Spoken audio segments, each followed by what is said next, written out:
இருக்கின்றேன். ரொம்ப சந்தோஷம். நன்றி. அந்த கல்லை பற்றின கருத்துக்களை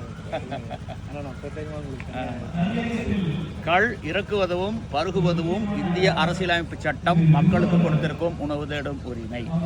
மேலும் அது உலகளாவிய நடைமுறையும் ஆகும். தமிழ்நாட்டில் மட்டும் கள்ளுக்கு தடை 37 ஆண்டுகளுக்கும் மேலாக இருக்கின்றது. எங்களை பொறுத்தளவில் கள் இறக்குவோர் மீது தமிழ்நாடு அரசு நடவடிக்கை எடுத்தால் யார் குற்றவாளி? தமிழ்நாடு அரசு குற்றவாளியா இல்ல கள் இறக்கியோர் குற்றவாளியா? தமிழ்நாடு அரசுதான் குற்றவாளி. அரசியலமைப்பு சட்டப்படி நாங்கள் அரசியலமைப்பு சட்டத்தை மதித்து ஏற்று கள் இறக்கி சந்தைப்படுத்துகின்றோம். நீங்கள் தமிழ்நாடு மதுவிலக்கு சட்டப்படி எங்கள் மீது நடவடிக்கை எடுக்கின்றீர்கள். அப்படி என்றால் who is the accused person? The government of Tamil Nadu is the accused person, not the auditor. ஏன் கள் தடை? கலப்படம் செய்தார்கள், கலப்படத்தை கட்டுப்படுத்த முடியவில்லை, ஆகவே தடை. It is not policy, it is the inefficiency of the government. ஒரு அரசனுடைய கையிலாக தான் எப்படி கொள்கை முடிவாக? இதுக்கெல்லாம் என்ன பெயர் இந்த அரசாங்கம் சொல்ல போகுது? அதனால வருகின்ற 2016 தேர்தலுக்குள்ளாக தமிழ்நாடு அரசு, மன்னிக்கவும் 2026 தேர்தலுக்கு முன்பாக தமிழ்நாடு அரசு கள்ளுக்கு வைத்திருக்கக்கூடிய தடையை நீக்கி அறிவிக்க வேண்டும்.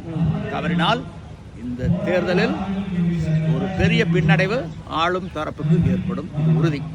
மக்கள் எப்போதும் செம்மறியாடுகளாக இருக்க மாட்டார்கள். நீங்கள் ஓநாய்களாக தொடர்ந்து இருந்துவிட முடியாது. தமிழ்நாடு அரசுக்கு ஒரு வேண்டுகோள், பனை தென்னை ஈச்ச மரங்கள் இருந்தால் அவற்றிலிருந்து நீராவாகவோ கள்ளாகவோ பதநீராகவோ இறக்கியும் குடித்தும் விற்றும் கொள்ளலாம். இவற்றை மதிப்பு கூட்டப்பட்ட பண்டங்களாக மாற்றி உள்நாட்டிலும் உலக அளவிலும் சந்தைப்படுத்தியும் கொள்ளலாம். ஏலம் கடை இல்லவே இல்லை. கலப்படம் போன்ற தவறுகள் நடப்பதாக கண்டறியப்பட்டால் கடுமையான தண்டனை இருக்கும் என்ற அறிவிப்போடு நிறுத்தி கொண்டார். இன்னைக்கு பாத்தீங்கன்னா கள்ளறக்கி மதிப்பு கூட்ட பண்டமா மாற்றி பவுச்சில், பாட்டில்களில், டின்களில், டப்பாக்களில் அடைச்சு, டெட்ரா பேக்கிங்கில் அடைச்சு பல நாடுகளுக்கு, வளர்ந்த நாடுகளுக்கு, மேலை நாடுகளுக்கு, தலைநகரங்களுக்கு, நட்சத்திர விடுதிகளுக்கு, பன்னாட்டு விமானத்தளங்களுக்கு, வரிசெலுத்தப்பட்ட கடைகளுக்கு அனுப்பி சந்தைப்படுத்துகின்ற பொழுது பெரிய அளவிலான வருவாய் தமிழ்நாடு அரசுக்கு கிடைக்கும். தமிழ்நாடு தலை நிமிரும் முதன்மை மாநிலமாக மாறும். ஏன்னா பனைக்கு யாரும் நீர் பாய்ச்சினது கிடையாது, ரசாயன உரம் போட்டது கிடையாது, பூச்சி மருந்து, பூஞ்சால மருந்து, களக்கொல்லி தெளிச்சது கிடையாது. ஆகவே இவற்றிலிருந்து இறக்கக்கூடிய கள் உலகத்தரம் வாய்ந்தது. அதனால இன்னைக்கு பூமி பந்து சூடாகிட்டு இருக்கக்கூடிய வேளையில கடின பானங்கள், பிராண்டிக்கோ, விஸ்கிக்கோ, ரம்முக்கோ, சாராயத்துக்கோ, ஓட்காவுக்கோ பெரும் வரவேற்பு இருக்காது. கள் போன்ற மின்பானங்களுக்கு, இயற்கையான பானங்களுக்கு தான் வரவேற்பு இருக்கு. ஆகவே பெரிய அளவிலான அந்நிய செலாவணி நாட்டுக்கே கிடைக்கும், தமிழ்நாட்டுக்கு கிடைக்கும். இதனால தமிழ்நாடு தலை நிமிரும் முதன்மை மாநிலமா மாறும். இரண்டாவது, கள்ளறகருக்கு மின்சார தேவையில்லை. இது சுற்றுச்சூழலை பாதிக்காத தொழில். ஆக இன்னைக்கு கள்ளுக்கு தடை நீக்கினா தமிழ்நாட்டில் இருக்கக்கூடிய மருந்து கடைகள், பல மருந்து கடைகள் காணாம போகும்.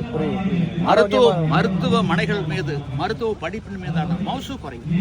இதையெல்லாம் முன்னிறுத்தி தமிழ்நாடு அரசு தமிழ்நாட்டு மக்கள் நலனில் அக்கறை கொண்டு இந்த முடிவெடுத்து அறிவிக்க வேண்டும். குடிதழியி கோலோச்சும் மாநில மன்னன் அடிதழிய நிற்கும் உலகு. குடிமக்கள் நலனில் அக்கறை கொண்டு தொலைநோக்கு பார்வையில் சிந்தித்து வரும் தலைமுறையை முன்னிறுத்தி நல்லாட்சி நடத்துகின்ற ஒரு மாநில ஆட்சியாளன் பின்னால் ஒட்டுமொத்த உலகமும் அணிவகுத்து நிற்கும். அந்த ஒரு பேரு இந்த அரசு கிடைக்கும். இல்லவனா ஒட்டுமொத்த உலகம் காரி துப்பும்.